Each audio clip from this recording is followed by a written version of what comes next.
My name is Julian Fogarty. I'm General Manager of Brand Innovation and Technology at Spotless. I'm honoured to be able to welcome you all here tonight to this great event. We'll get the opportunity to hear from a fantastic panel about a topic that is hugely important in business today and the society as a whole.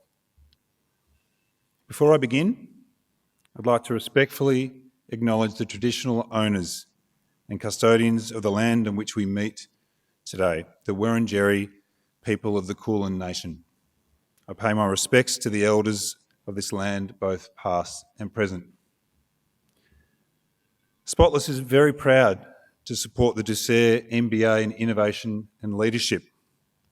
The program brings together a not-for-profit, the education sector and industry to prepare MBA students for the complex business challenges of today and tomorrow.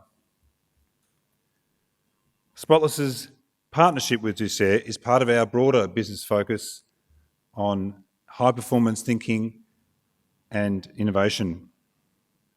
By being an industry partner, we help bring practical experience to the program, equipping the students to be better leaders of the future, whilst also providing us fantastic external insights into the challenges that we face.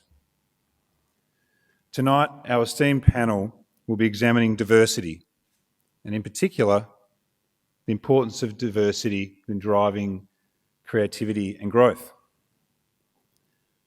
Spotless is an integrated facilities services business that has over 36,000 employees across a range of industries and geographies in Australia and New Zealand.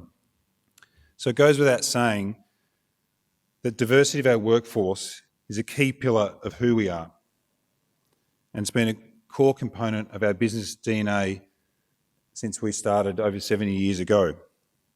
The members of our team come from all walks of life, whether it be different countries, religious faiths, young and mature, people with disabilities, different genders. Spotless's rich workforce tapestry covers them all. Our people's unique ideas, qualities, experiences and perspectives play an important role in explaining who we are as a business, and this in turn allows us to help our customers to succeed today and thrive tomorrow. Without further delay, I'll now introduce the members of the panel. Regrettably, former Prime Minister Julia Gillard sends her apologies. She was due to chair the panel, but was unable to make it tonight for personal reasons. These duties will be ably assumed by Professor Di Fleming, who is Executive Director of the Ducere Foundation.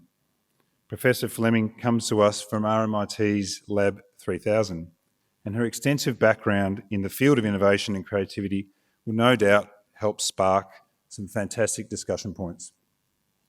She's also spent years as President of Australia Africa Business Council and is currently Honorary Consul for the Republic of Mauritius. Professor Fleming will be overseeing our great panellists who themselves have diverse experiences and skills. The first panel member is a colleague of mine from Spotless, Catherine Walsh. Catherine joined our company last year as Group Executive, People, Performance and Culture. She's worked in human resources and workplace relations for more than 2 decades, although she asked me not to mention the time period. This also included 15 years at Australia Post. Having the privilege to work directly with Catherine on a regular basis, I can vouch for her commitment. What was her name again? In driving a high-performance culture and diversity in our business to make sure that we keep and attract the right people. We also have Simon Spencer, who is the CEO and founder of Edgelabs, who, as their name suggests, run innovation labs and programs in partnership with many corporate boards, executives and senior leadership teams. These initiatives play a significant role in the business strategies of several businesses in Australia. The third panellist this evening is Richmond Football Club CEO Brendon Gale. Brendon has had a long association with the Tigers, and I'm sure many of you recall him from his playing days down at Punt Road. But his post-playing career has been just as successful, having served as CEO for the Players Association while also being a director of the Victorian Equal Opportunity and Human Rights Commission. Finally, I'd like to welcome Dr. Pradeep Philip, the founding CEO of Launch Vic. Dr. Phillips has previously held a number of Victorian Government Department positions, including Head of Health and Human Services. Dr. Phillips now leads his own consultancy, Ergo Consilium, specifically advising C-suites on strategy and innovation in these uncertain business environment. He's a leading expert in this field and will certainly provide a great level of insight into the discussion this evening. Please welcome all of the panellists for their attendance and support tonight.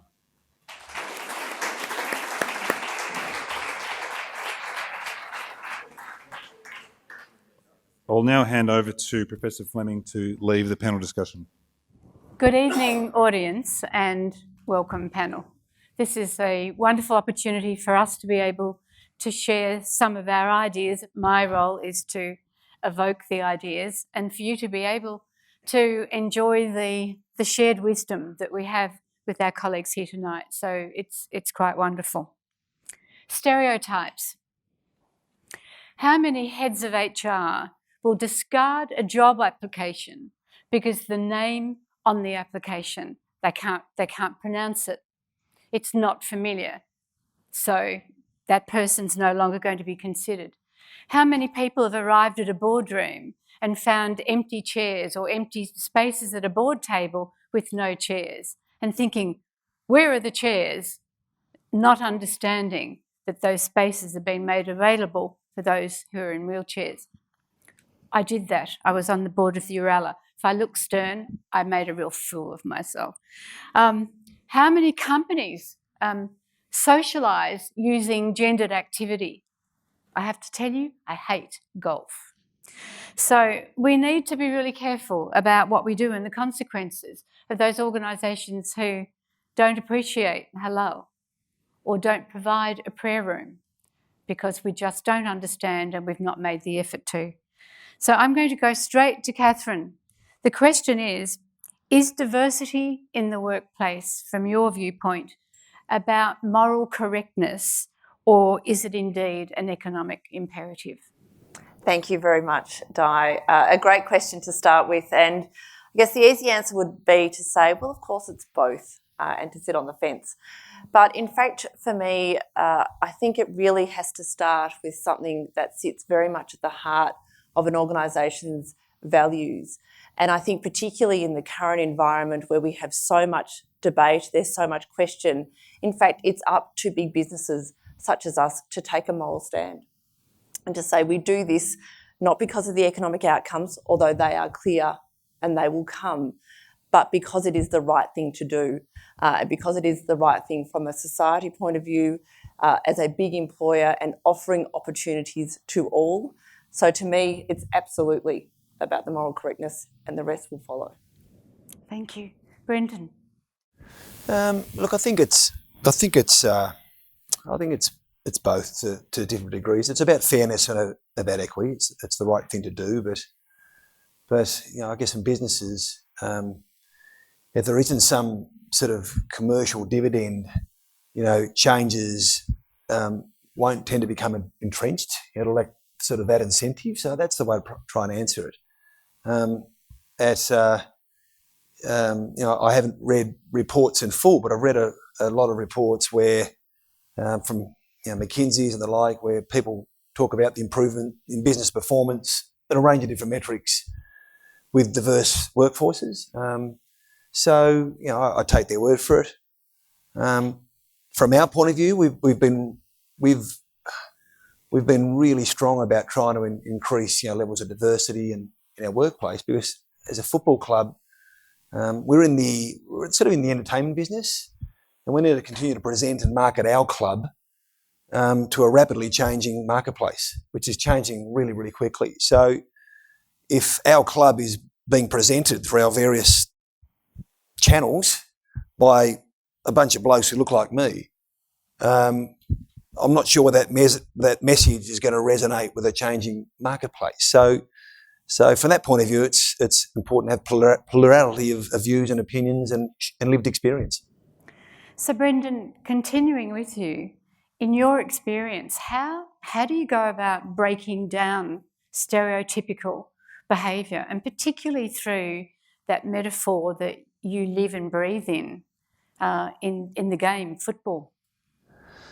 Well, it takes a concerted and conscious effort to try, particularly in an environment like, I mean, we're a football club. Football clubs, elite sport in this country has been, rightly or wrongly, male-dominated at the elite level for 100 years. This is the culture we're in. So to change that, to change some of the cultural norms and artefacts that exist, requires a conscious and concerted effort to include, otherwise the system will unintentionally exclude. And Liz Broderick talks about gender asbestos in the context of gender diversity. So it takes, ultimately, to break the cycle, it takes leadership. I think in the environment they're in, it takes people conscious of the shadow they leave and are willing to change, and also the right type of leadership. We're really keen on getting women into our football club, for example, just concentrating on gender, for example. Now, the performance side of our footy club, which is the footy, that's a very unique environment. That is a high performance, elite, at times combative environment. So I'm conscious of almost nurturing and supporting and the women, because it's a tough environment, but they mightn't want that support. But also, I guess the question is it the right environment in 2016, 2017 in the first place? So anyway, long answer. No, that's good. Simon, you sit with companies and you advise them regularly. You work with them on their strategic plans. In terms of, I'm assuming we all have a really strong sense of what characterises diversity, and we probably could together come up with 30 or 40 different characteristics. You haven't seen this question before, Simon. What do you reckon is the most difficult element of diversity that one has to strategically manage in day-to-day business? I think the dimension of diversity that doesn't get discussed nearly enough is the diversity of thinking and the diversity of different types of people. I think a question that every HR manager needs to be able to ask and answer is, would they have hired, these sort of luminaries of innovation that we laud today, whether it's Elon Musk or whomever, Steve Wozniak, they're all a bit eccentric in places. But you actually need diversity of ways of problem solving, diversity of different thinking. And to bring it back to sort of the gender dimension to it, to sort of add my 2 cents worth to your questions, or your answers rather, to me, it's just a fundamental human right issue. It's not about the economic implications of it. It's actually a fundamental human right issue. That everybody should have a chance to contribute, regardless of the angle that they come from, and their gender and their background and so forth. So it should be. We have a responsibility as humans to create a level playing field and to give people a chance to make their contribution.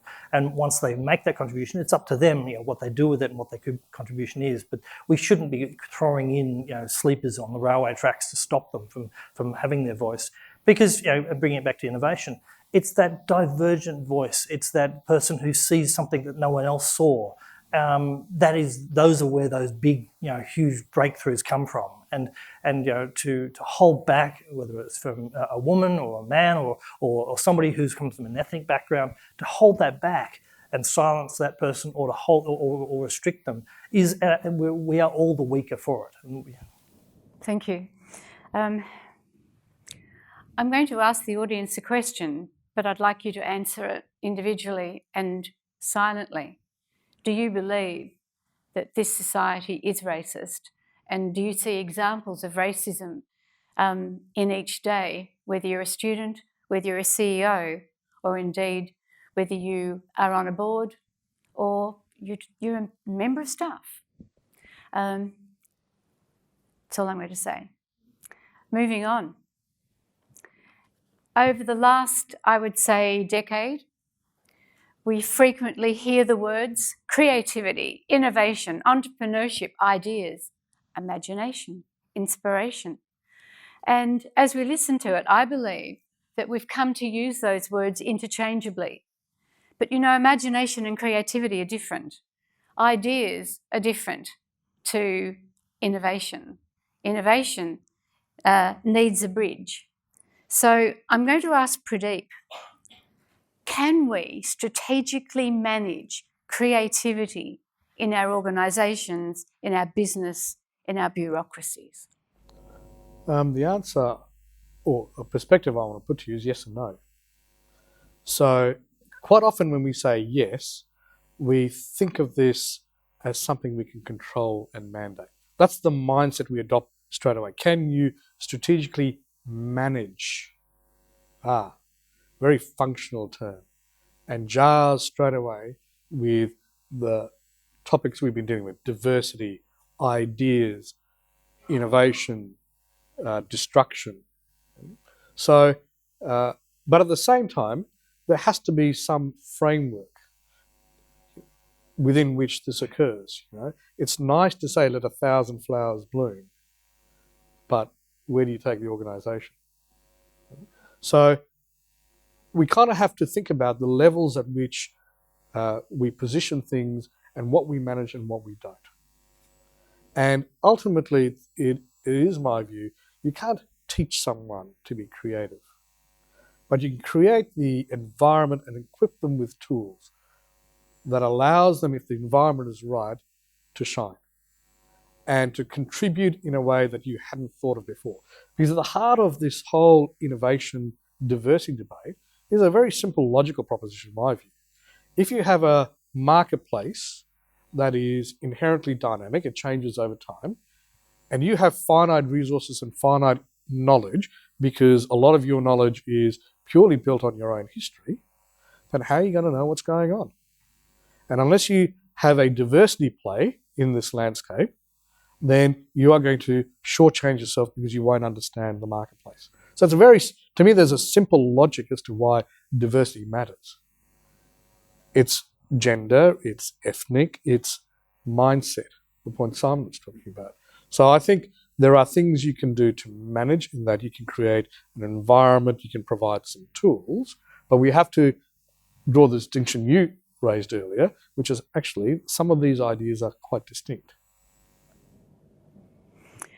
I think all of us need to make sure that we, within our organisations, don't get caught with what I would describe the x-axis. So if you cut through your organisation on the y-axis, then all of a sudden you can open up the mountain and you can drive from Sydney to Newcastle, and as you go through the cuttings, you actually see the mountain within. And unless you start to create organisational frameworks within the corporation or what have you that cuts through it, so that everybody gets the opportunity to be able to express their ideas and their thoughts. But if we continue to meet as in a hierarchical fashion, where all the coordinators of X, Y, and Z sit here, then there's no cutting down, there's no understanding, or in fact moving up. And in fact, we leave ourselves with an organisation that's isolated, and we're actually not sharing our creativity at all. And I think it's a real issue. Around 2004, 2008 in Victoria, design became a strategic and government focus. The Victorian government, in fact, was the first Australian state or territory government that created an innovation policy. We'll say more about that later. But one of the things that I'd like to explore a little further is that I think there needs to be some formula of understanding. If ideas equal imagination or creativity, then we need design as a bridge. If you have an idea, unless you give it shape and form, it will never be an innovation. So ideas equal creativity, imagination. Design equals shape and form. You need to take that idea, give it shape and form, and ultimately the context in which that innovation will be placed will determine the power of the innovation and whether it suits the marketplace. So I guess, firstly, Pradeep, can I come back to you and then to Catherine? The question is, how important, or just some commentary about design thinking within the organisation? So, Di, the critical part, I think, of that design thinking gives us in organisations is it comes back to this fundamental question, which it's 101, but we always forget, and that's purpose. The purpose for something, whether that is identification of the problem, how we are structured, to what end, for what purpose. So innovation, for what purpose? Now, there is a role and a place for innovation for its own sake. But when you're in an organisation where you have to deliver certain things, then purpose becomes even more important.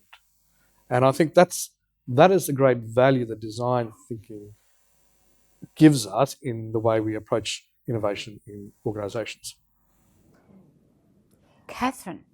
Well, it's again, I think a concept as well around design thinking and also sort of human design and how you bring the human element into this. And for me, it really is, when we talk about these things around creativity and ideas and innovation, it can also have an air of exclusivity to it as well. It's only happening at certain levels and in certain organisations, and you have to be a certain sort of person. To me, what you need to design into an organisation is that empowerment and that platform that says this is accessible and available, and in fact, we invite everyone to be involved. Because it goes to another element that we talk a lot about at the moment around customer centricity and how we get more customer value. Who is there facing the customer? It's not necessarily the C-suite. It's not necessarily the people in innovation or whatever we want to call that particular department or, silo of creativity. But, so these are some of the challenges that we do need to design in. It's not going to happen by itself because the words and the language that has grown up around it already can also be very exclusive. We have to bring it down to a level that says everyone can take part, and that only comes from making the platforms and designing the organisation in a way that allows that to happen and allows it to filter up and the ideas to be captured and used. And you're absolutely right. And then Pradeep, talking about market, and I know Simon, I can tell you, nearly off the edge of your seat. I'm trying to leave him in pain just for another moment.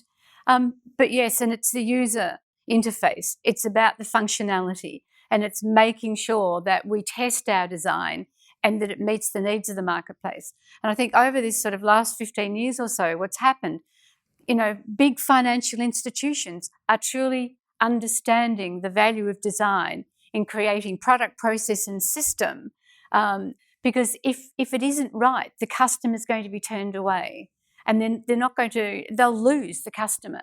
Simon, can you talk more about user design, please? So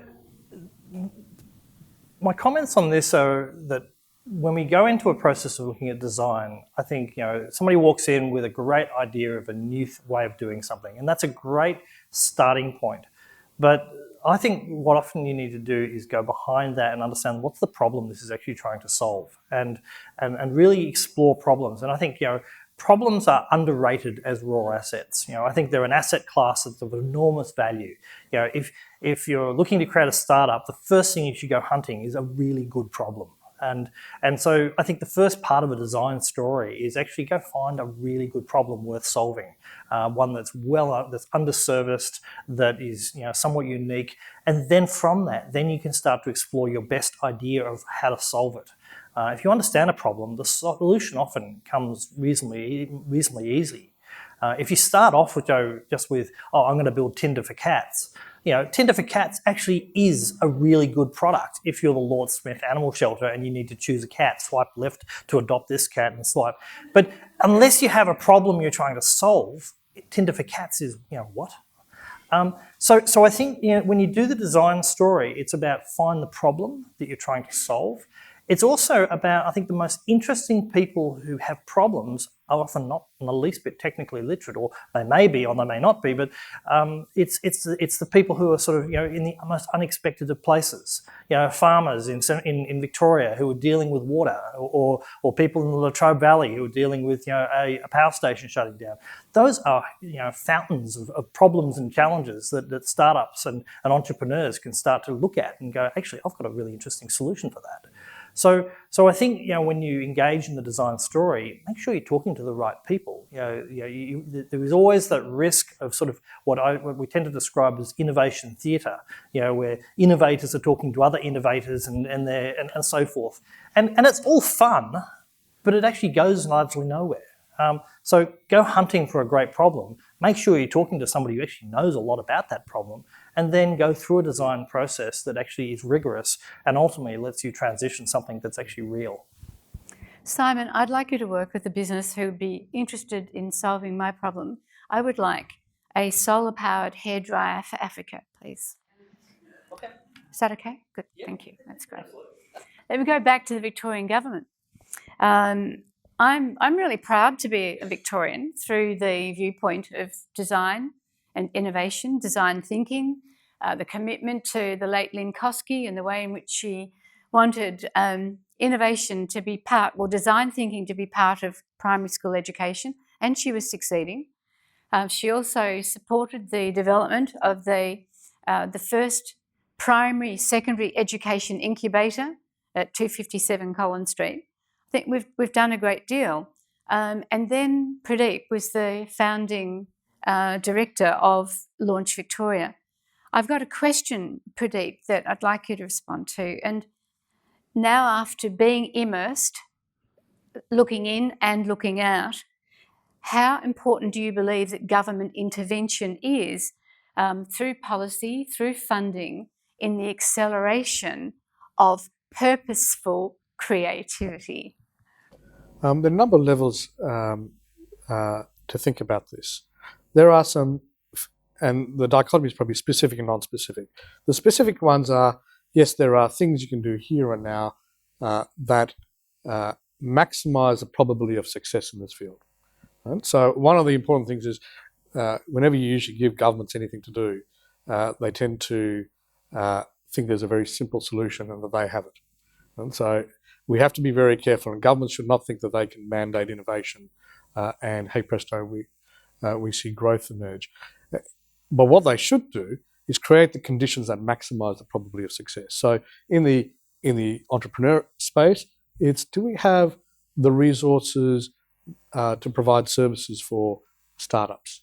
Basic things around how to incorporate or not incorporate, how to set up, how to deal with basic business principles, tax, etc. There are things around regulation. But then there is something far more fundamental along the entire supply chain of what we're talking about here, through the education system. But above all, there is something that governments can do around the long term. It's not just governments, it's all of us. And that is, we can change the culture in which we all live. And what do I mean by that? I don't mean something that's kind of tokenistic, but something like how we teach our kids. And I've got two little boys, 3 and 5. Right? How do we teach them, or how do we not beat the creativity out of them? Right? Because they come to every issue with an open mind. And you know what? They try things, and sometimes it works, sometimes it doesn't. How do we respond to that? How does the education system respond to that? i.e., how do we respond to when things don't go well? And it's great having Brendon here, because this is a distinction I always worry about. In the sporting field, right, when your footy team loses, the next day everyone's standing around saying, "Oh, gee, we did so well. Gee, we were gutsy. We didn't win, but we were gutsy. We did these things right. And we were terrible here." There's an analysis that goes around failure, but failure doesn't mean the end of everything, right? And what do teams do? They go back and analyse things and work out how to improve, and i.e. they use failure as a step for improvement. But in business, failure is kind of death. We treat it completely the other way. And someone once told me, there is a distinction we need to try and drive in our thinking around society, and that is, I'm a failure versus I failed. And I think there is something governments and business and all of us as individuals can do about creating the environment in which people can fail, and that is not the end of the road. Interesting, if you haven't been bankrupt 3 times in the States, you Can't haven't, be- you haven't had, including presidents, you right. haven't had a go. Whereas here, it's shameful. gone. Right? It's gone. And this pervades so many things that we do, including how we test our kids, how we allocate resources in education, how we treat businesses when they succeed or fail. I think it's a great response, thank you. When we talk about creativity, and even with the panel tonight, I guess we smile. It's creativity reflects yellow. It's happy. It's very positive, but it isn't. And sometimes the most extraordinary brains, the genius, can be used for creativity to be turned around. And I think about 9/11, and I think about the negative creativity and how logistics brought the world to its knees. And it becomes a metaphor, that implosion. And so I think we need to be careful, but there's also a midway. I believe that there are times when creative destruction is really important, that if we continue along doing the same thing because of tradition, because we've always done it that way, we know there's a problem, or in fact we don't even know there's a problem. Others, observers may know. But I'm wondering, Brendon, in terms of your experience as a player, as a leader, as a lawyer, have you ever been able to forecast the fact that this needs to change now because there are external drivers that are starting to shape? Do I need to move now? But look, there was a situation probably last year where we had been on a fairly promising trajectory on field and off field, and last year we sort of had a fairly significant step backwards, and I thought it was appropriate from my position to actually, 2 out, 2 back, to take a holistic sort of review of operations and all the various drivers of performance and to what extent they contribute to the performance, and out of that come some hard decisions. But at the end of the day, I think we're in a performance business, and if you don't perform, I mean, there's consequences. And like Pradeep said, I mean, the great Lee Matthews, you would have heard of Lee Matthews, probably the greatest player of all time, 8 premierships, 8 best and fairest, coach premierships, incredible player, incredible coach. He won about 56% of his games over the course of his career. So in footy, you want to deal with failure. You've got to get used to it because you're going to lose an awful lot. But they're really rich opportunities. They like the way you put it about assets. I mean, they're rich opportunities. They're teachable moments for those who may have been resistant to change. Then, I guess that's how we approach it in football: review, evaluate, refocus, reset, go. Catherine, 36,000 employees. I know them all by sort name. Of course you do. Trevor, I just call them that. I love it. That's my son. I must tell him to come and meet you. Catherine, creative destruction, does that sort of worry you? It's a notion. Well, of course, as an HR manager, of course, stop destruction, it's a bad thing. But in fact, to me, it lies at the very heart of creativity and the introduction of diversity and diversity of thinking. So to me, it's actually about building that resilience and that self-awareness and people's robustness to go into, because you can't go into those discussions if you're going to be defensive or block or not want new ideas, because they can be really hard to hear, particularly if they're challenging your own thinking.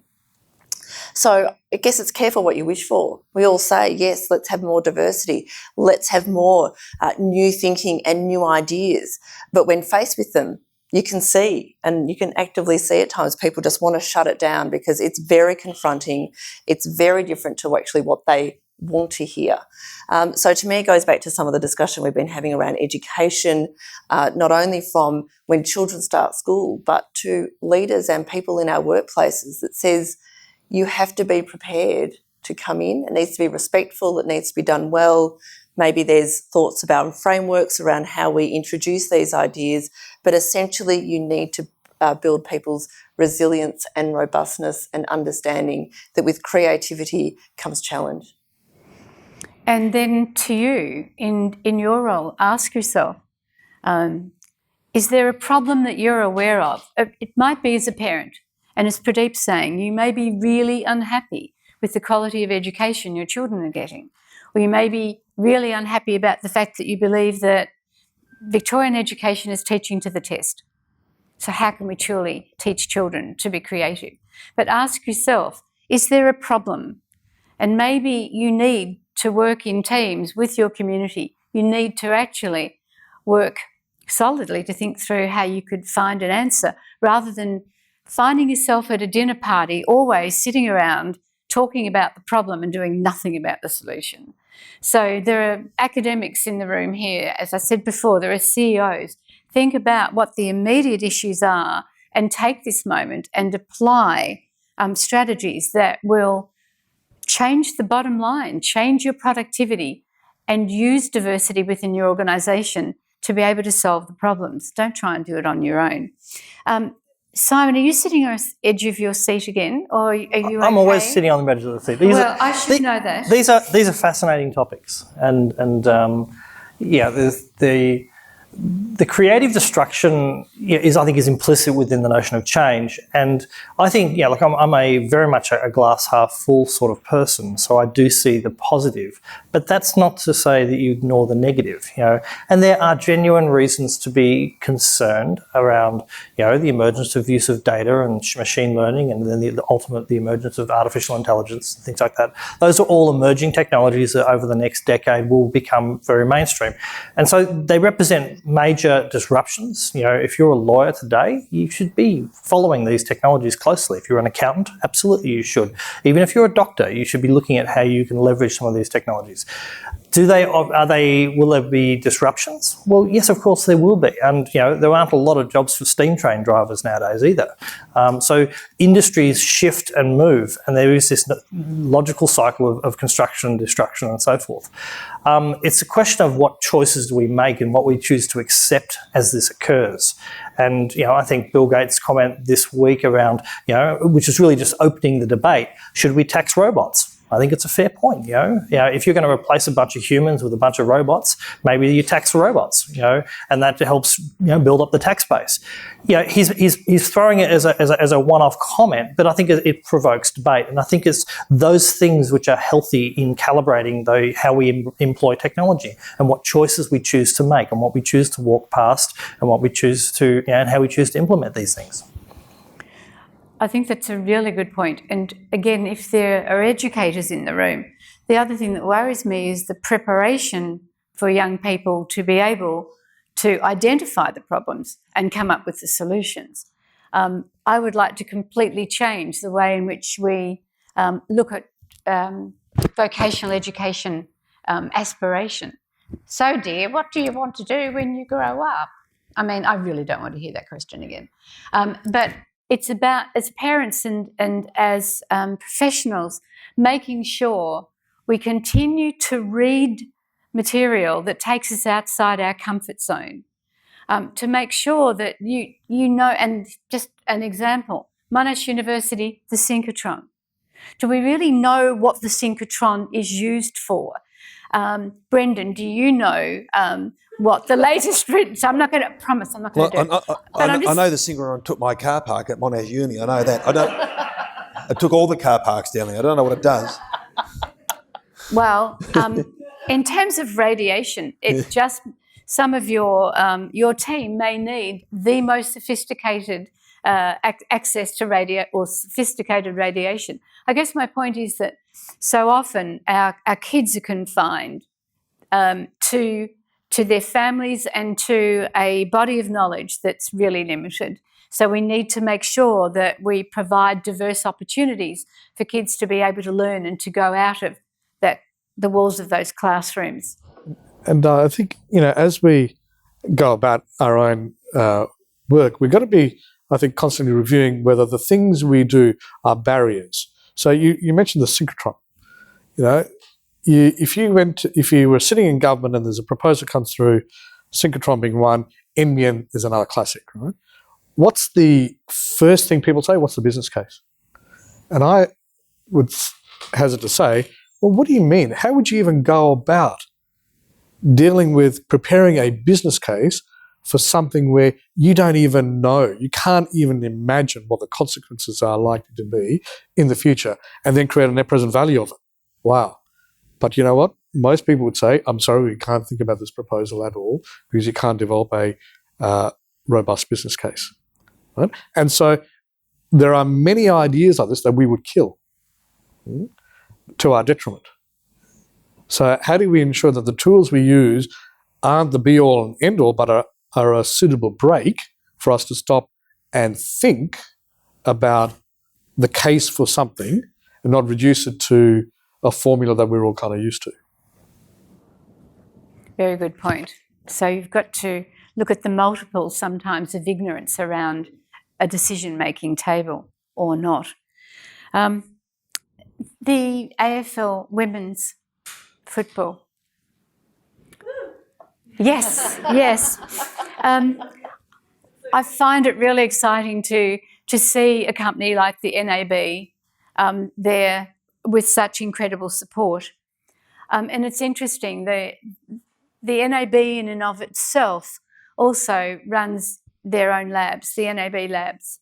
And they've also come up with their own innovation index, looking at 3 fundamental characteristics about business, how it does their business differently, more quickly, and indeed cost efficiently. And so I find that the issue of diversity through the overlapping interests and getting a collision, and we'll come to the question at the end about the collision of the unfamiliar. But I find that there are many examples, and we live in ignorance. And I think the NAB is just one example. I'm sure you would be able to tell us amazing things that are being done in terms of your own company. I was going to ask Brendon about the last bit in your experience of sport and business environment. Has diversity been really important in characterising your change for growth? In every possible way. Look, I think it has. I think it has. We in AFL football, there's a lot of vanilla. There's a lot of sameness. You know, we've got a salary cap, we've got a draft. All clubs are pretty much the same, whether you go to Essendon or go to West Coast Eagles. And so there's very few opportunities to really distinguish yourself and get a competitive advantage. And you know, for me, I think your brand is one, but also your people and your culture. I think it's a really powerful one. So that's something we really focused on, 5 or 6 years ago, I guess, when I started. And a big part of that story was diversity. And we had some opportunity. We've got quite a diverse playing list, probably the most diverse in the competition, but we wanted to sort of follow that through all our staff. Gender diversity has been a big part of our change. We commissioned a big report with the Sports Commission on what are the impediments preventing women from getting to senior levels of leadership in sport. We're happy to be the pilot club. Again, in the words of Liz Broderick, you can't be what you can't see. And if women, and for that ethnic groups, can't see themselves, they don't see it as a valid pathway. So it led to a series of interventions, and we've got a female president. She's the most important person in the club, really, and that's the first in the history of the AFL-VFL. I mean, it's 125 years. I mean, that is significant in terms of the voice and visibility of women. She's not there because she's a woman. She's there because she's outstanding. But so I think it's in terms of our brand, our culture, our capability internally, our commitment to diversity, but also the way we present ourselves. Diversity is a big part of who we are as a footy club. Simon, can you comment about brand? I mean, we've all seen just the excitement of the last few weeks about the inaugural women's team, not team, but game. And there's a lot of excitement about it. Have we missed anything? What do we need to do? Because I get the feeling if we're going to really grow this into its true capability, there's a lot more to be done.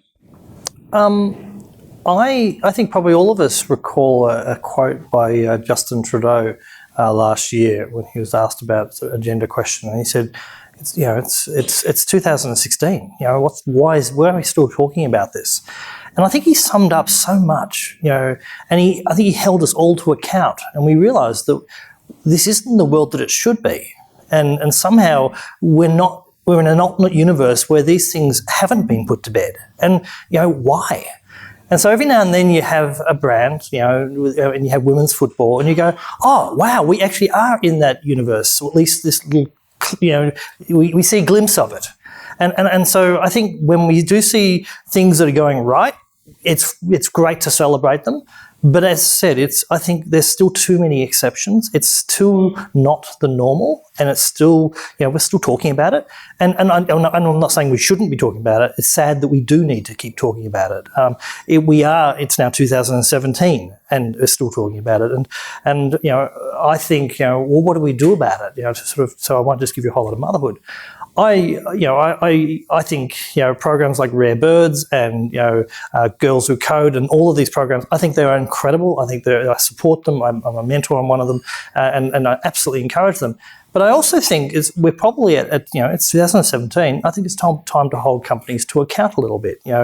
Don't be on panels if it's not equally represented. I think that was a great achievement of last year. That became very much do not be on a panel unless it's appropriately balanced.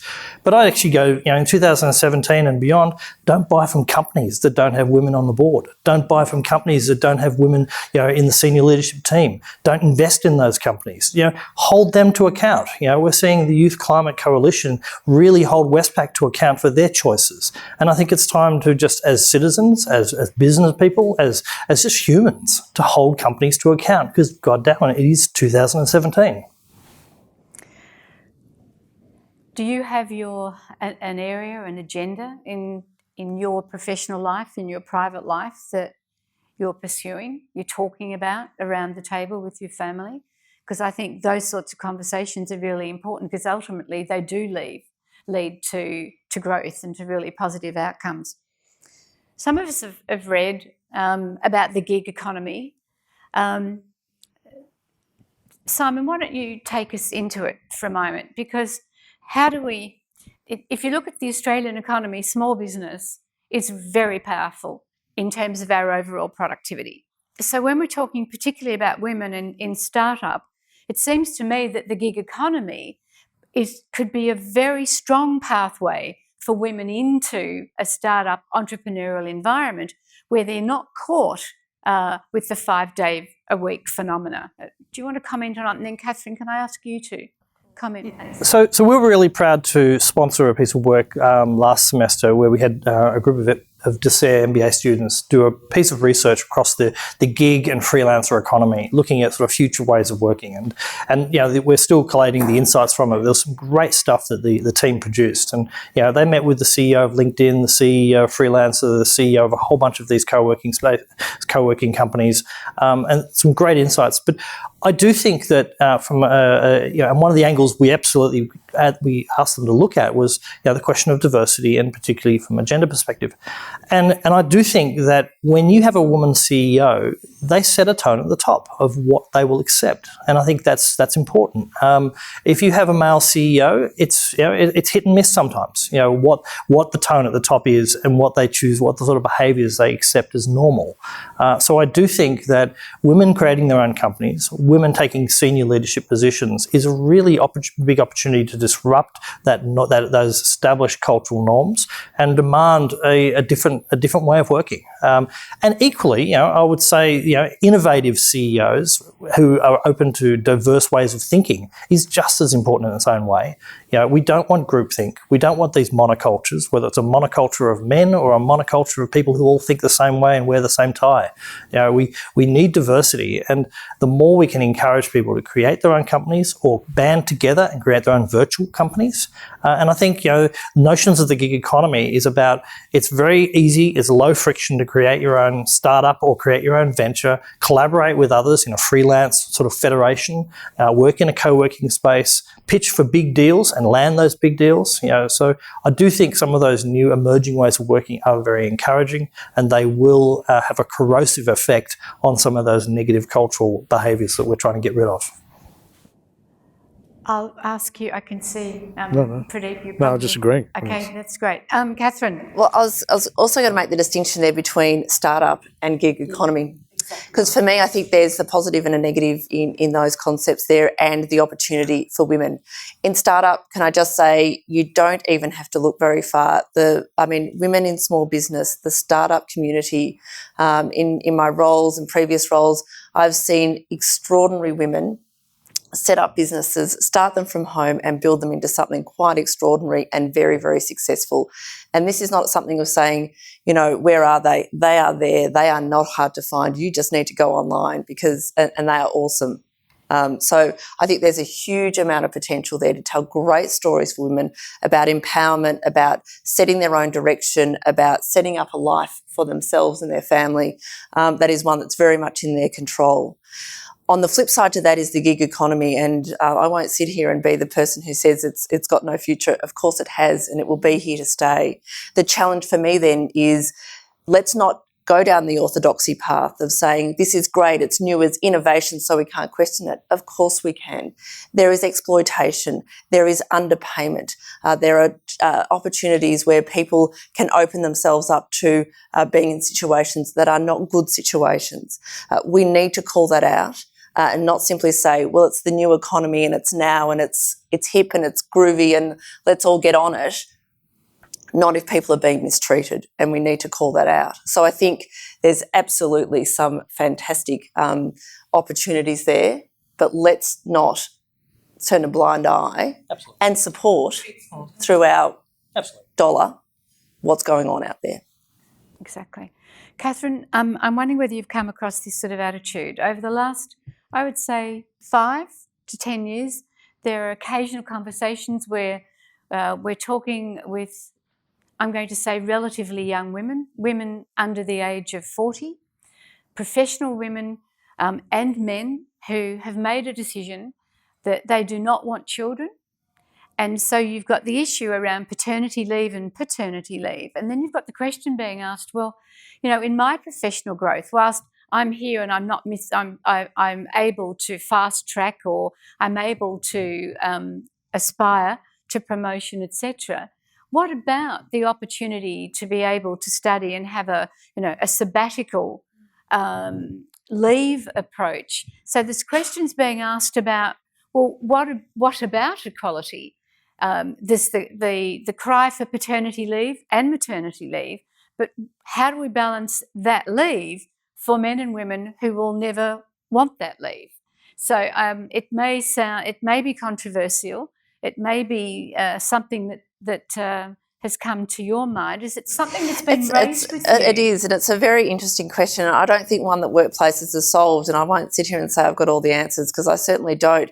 It is still a challenge. I think, despite how far we've come, this idea that people need to be present in an office, particularly when you're working in larger organisations, that idea that being a parent, it's still difficult, even with part-time and even with flexible work arrangements. They can still be very difficult to manage and to balance. And I think then there is that question that says, what about other lifestyles? Do people who want to take time off to study, who want to take time off to write, to run their small business, to do all of these things that we're seeking and talking about now that we really want to encourage through creativity and innovation, but we stymie it? And I think it absolutely is a conversation that workplaces need to have that says, we talk about flexibility. It's such a common term now in workplaces, and we'll talk about policies. But if the, questions are asked or people are frowned upon or the expectation is set or the culture is set about being present in the office, then none of that will happen. And be it parental duties or simply wanting to have other parts of your life and having more time for other parts of your life, to me it's all about how you give someone the opportunity and the permission to tell their story, come to work and say, this is who I am. And it means I'll do this from a work perspective, but I really want work to support me doing this in my life. How do we make room for that? And I think that's the conversation we need to be having in workplaces, not are you in this box? Okay, tick, you can go off. You're not in this box. You can't have that opportunity. It's funny, Catherine, could I just jump in? We blatantly pinched an idea from Telstra this year where we've got a very unusual cycle of work. It'd be very intense, very time-consuming weekends. Staff don't get paid a lot. It's not particularly glamorous. So we're always encouraging people to be flexible in their approach, but of course, guilt and presentees and all these sorts of things. So we basically, apart from the players and coaches, we said from now on, every role in this business is flexible, and applied a reverse onus that said it's up to sort of management or people managers to demonstrate otherwise. So other than that, it's flexible. So that it went to recruitment and flexibility for women, but the dividend payoff for the whole organisation has been extraordinary in the take-up. And you define flexibility. It can mean different things to different people. Now, I don't know whether we're a service industry. I'm not quite sure how productive we are because of it, but our staff engagement is through the roof because of that, which can only be a good thing, I guess. So. Exactly. From a bureaucratic viewpoint, in your experience, flexibility, how flexible are we in terms of being able to meet people's needs but do their best for the bottom line? Well, we generally allow flexibility as long as you do it this way. That is kind of that's kind of where we go to. And look, I don't know how we might define that flexibility, but surely it starts with a work culture environment where managers really need to know their staff, not just purely the metrics of the output they've generated, but who they are, etc. I think if we do that, then surely in organisations we can devolve responsibilities to tailor working arrangements such that we don't lose output. Surely. And it only comes from the relationship that is formed between employers and employees at every level. And, we were talking about user design, creativity, innovation, but that's all about relationships. Relationship with your customers, relationship with your employees. I used to tell a story of the worst experience I ever had with a boss. And I'm usually quite meek and mild, never say anything when I leave a job. But this guy, when I left, he called me in. Honestly, I just disliked him intensely because he was just I can't say it here. I just realised there's a camera there. But he said, "Oh, sorry to see you go, blah, blah, blah, yeah, whatever." And he said, "Do you have anything to say to me?" Oh my God, the arrogance of the guy, right? And so the one thing I said to him was, well, the tragedy of all of this is I know everything about you and your family and your life. You know nothing about mine. And it was true. It characterised completely the relationship. So there was no flexibility, there was no engagement, there was no attachment, there was no loyalty. What is this brand that this guy as the manager represents? You know what? Didn't mean anything to me. And so what did he do? I was idealistic going into this place. I became functional like him. I.e., someone gave me a better offer, I will leave, and it was easy. Well, if we want, choice question, if we want an organisation that deals with the staff appropriately, then flexibility can be manifested in lots of different ways. And the flexibility is not just about working arrangements, but it's your voice. Are you engaged in decisions? Are you informed? Are you part of the organisation? And that comes down to trust too. Yeah. Absolutely. When over the last 24 hours, I was thinking about what was an example for me where I could talk, reflect on the topic, on creativity, on diversity, and on growth. And again, strongly Victorian, I thought about the Commonwealth Games. It's over a decade, and it brought together the sporting metaphor, the bureaucracy metaphor, a lot of people working together. But for the first time, the Commonwealth united by the moment, and we had three fundamental overlapping elements: sport, playing the game, the competition. Underpinning that, the showcasing and the demonstration of Victorian business, and also Commonwealth countries articulating their culture, their music, their dance, their heart, their soul. And we had it all here in Melbourne, and it was all about growth. And I believe that the many, billions of dollars that went into that event ended up with growth that we're all experiencing now. Can I just say thank you so much to the panellists for your thought, your preparation. It's been a real pleasure being on this podium with you.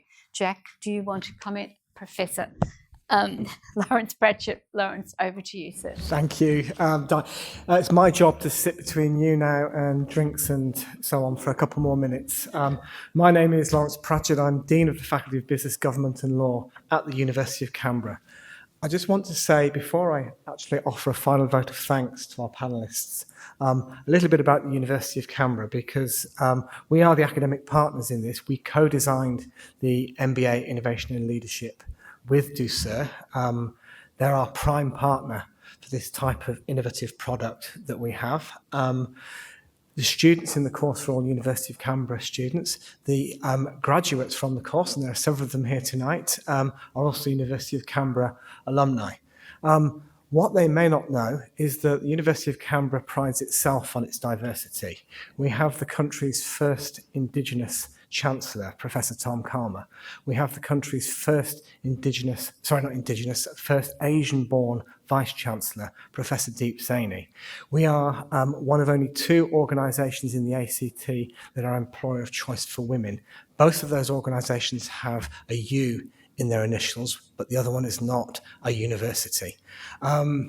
So we're very proud of the diversity that we have. And I actually think that the innovation that sits within the MBA that we have, the way in which we deliver it, comes from that focus on our diversity as well.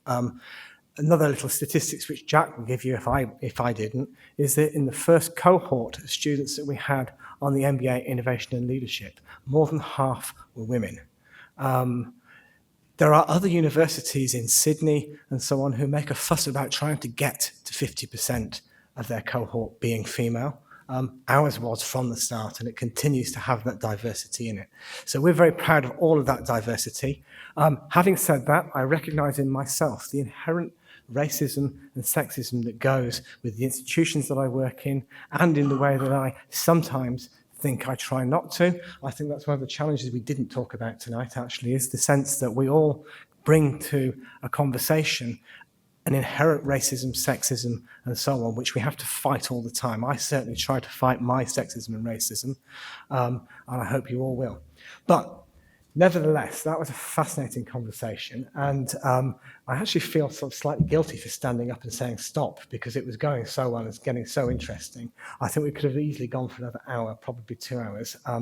But I do want to finish just by thanking Brendon Gale, Pradeep Philip, Simon Spencer, Catherine Walsh, and our fabulous chair, Di Fleming. What a great evening. Thank you very much.